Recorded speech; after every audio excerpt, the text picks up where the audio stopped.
Hi friends, welcome back to our channel. Friends, మన ఛానల్లో cricket సంబంధించిన ప్రతి చిన్న అప్డేట్ మన ఛానల్లో రెగ్యులర్గా రావడం జరుగుతుంది. కాబట్టి ఇంకా మన ఛానల్ని సబ్స్క్రైబ్ చేసుకోకపోతే ఫ్రెండ్స్ వెంటనే సబ్స్క్రైబ్ చేసుకోండి అండ్ పక్కన బ్లాక్ని యాక్టివేట్ చేసుకోండి.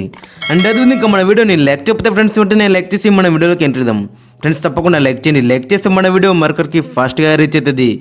ఇంగ్లాండ్తో జరుగుతున్న తొలి టెస్టు తొలి రోజే టీమిండియా పైచేయి సాధించింది. బాజ్బాల్ అంటూ టీమిండియా గడ్డపై అడుగుపెట్టిన ఇంగ్లాండ్కు స్పిన్ దెబ్బ గట్టిగానే తగిలింది. ఇంగ్లాండ్ బాజ్బాల్ స్టైల్ టెస్ట్ క్రికెట్కు టీమిండియా గడ్డపై తొలి రోజే గట్టి షాక్ తగిలింది. హైదరాబాద్లో ప్రారంభమైన తొలి టెస్టు తొలి రోజే టీమిండియా పూర్తిగా పైచేయి సాధించింది. టాస్ గెలిచి బ్యాటింగ్ ఎంచుకున్న ఇంగ్లాండ్ను తొలి ఇన్నింగ్స్లో 246 పరుగులకి ఆల్అవుట్ చేసిన టీమిండియా తర్వాత తొలి రోజే ఆట ముగిసే సమయానికి వికెట్ నష్టానికి స్కోర్ కంటే ఇంకా 127 రన్స్ వెనుకబడి ఉంది. యశస్వి జైస్వాల్ బాజ్బాల్ 50 బాజ్బాల్ స్టైల్లో ఎలా ఆడాలో ఇంగ్లాండ్కు తన ఇన్నింగ్స్ ద్వారా చూపించాడు. టీమిండియా ఓపెనర్ యశస్వి జైస్వాల్ అతడు ఇన్నింగ్స్ తొలి బంతి నుంచే ఇంగ్లాండ్ బౌలింగ్పై ఎదురుదాడి దిగాడు. లెఫ్ట్ ఆర్మ్ స్పిన్నర్ హార్ట్లీ బౌలింగ్లో మాత్రం చెలరేగిపోయాడు.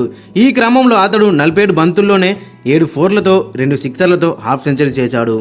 మొదట్లో T20 ఫార్మెట్ లాగా రెచ్చిపోయిన అతను తర్వాత వన్డే స్టైల్కి తగ్గాడు. కానీ ఇంకా టెస్ట్ ఫామ్లోకి అయితే రాలేడు. ఎందుకంటే మరి T20 కైండ్ ఆఫ్ ఇన్నింగ్స్తో ఆడుతూనే ఉన్నాడు. మధ్యలో వన్డే కైండ్ ఆఫ్ ఇన్నింగ్స్ తీసుకొచ్చాడు. మొత్తం 9 4లు 3 సిక్సర్లతో 76 పరుగులు చేసి అజేయంగా నిలిచాడు. అతని జోరుతో తొలి రోజు 23 ఓవర్లు మాత్రమే ఆడిన ఇండియన్ టీం వికెట్ నష్టానికి 119 పరుగులు అయితే చేసింది. ఇక కెప్టెన్ రోహిత్ శర్మ కూడా పర్వాలేదనిపించిండు. 27 బంతుల్లో 24 పరుగులు చేసి పర్వాలేదనిపించాడు. ఇక తర్వాత 3వ నెంబర్లో వచ్చిన శుభ్మన్ గిల్ మాత్రం మరో వికెట్ పడనీయకుండా మరి నెమ్మదిగా ఆడి మరి లాస్ట్లోకి అయితే ఇన్నింగ్స్ ఫినిష్ చేశారు. మరి రేపు జరగాల్సిన ఆటలో మరి వీరిద్దరు కలిసి మరి ఒక ఫస్ట్ సెషన్ మొత్తం ఆడితే ఒక పెద్ద స్కోర్ అయితే వస్తుంది. కాబట్టి మనలో ఒక 400+ టార్గెట్ చేస్తే చాలా బెటర్ ఉంటుంది.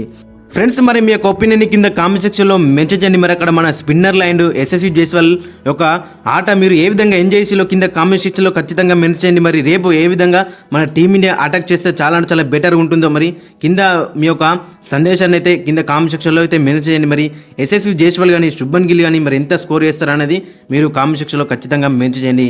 డే 1 మాత్రం పూర్తిగా మన టీమిండియా కైవసం చేసుకుందని చెప్పుకోవచ్చు. అటు బౌలింగ్లో కానీ ఇటు బ్యాటింగ్లో కానీ తగ్గేదిలే అన్నట్టు మనలు పర్ఫామ్ చేసిళ్ళు. మరి హైదరాబాద్లో క్రౌడ్ చూసినా మరి ఏ విధంగా మనలు ఈరోజు అక్కడ క్రౌడ్ వచ్చిలో తెలుసు. కాబట్టి మరి రేపు కూడా అదే కొనసాగితే మాత్రం చాలా మన టీమిండియాకి అయితే మోటివేషన్ లభిస్తుంది.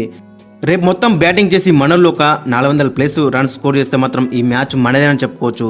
ఫ్రెండ్స్, మరి మీ యొక్క ఒపీనియన్ కింద కామెంట్ సెక్షన్లో అయితే మెన్షన్ చేయండి.